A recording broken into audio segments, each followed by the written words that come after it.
আসসালামু আলাইকুম বন্ধুরা। তো আমি হচ্ছে ভেটেরিনারিয়ান আজরান কবির। আপনাদেরকে আজকে আমাদের কমন পেট অ্যানিমেলের নর্মাল ফিজিওলজিক্যাল ভ্যালুগুলো সম্পর্কে আপনাদেরকে জানানোর চেষ্টা করব।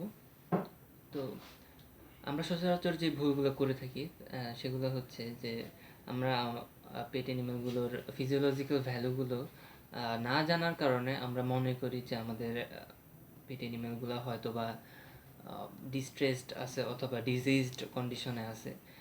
যেমন একটা কমন উদাহরণ দিই, সেটা হচ্ছে যে আমরা যারা পেট ওনার ক্যাট ক্যাট রেয়ার করি অথবা ডগ রেয়ার করি, তো আমরা সচরাচর ওদের টেম্পারেচার নিয়ে দেখি যে সেগুলো হচ্ছে 101 ডিগ্রি ফারেনহাইট অথবা 102 ডিগ্রি ফারেনহাইটে আছে। তো দেখার পরে আমরা মনে করি হয়তো বা অ্যানিমেলটা ফিভারে ভুগছে। তো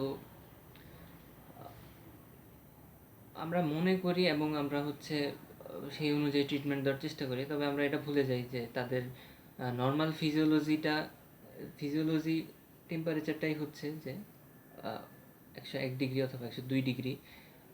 তো এতে করে হচ্ছে তাদের নর্মাল ফিজিওলজিতে থাকা অবস্থায় আমরা হচ্ছে তাদেরকে ট্রিটমেন্ট দিয়ে থাকি।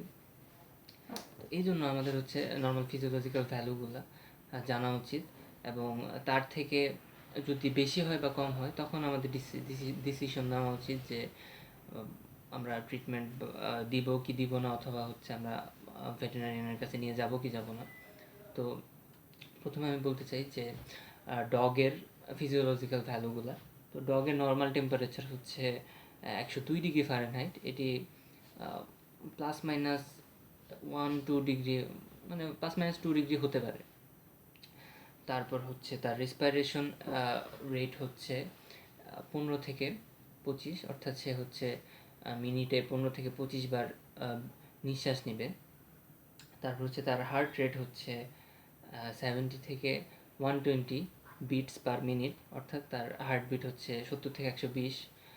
এবং তার জেস্টেশন লেন্থ, অর্থাৎ সে কয়দিন প্রেগনেন্ট অবস্থায় থাকবে অথবা কয়দিনে সে পার্চুরেশন করবে তার বাচ্চা।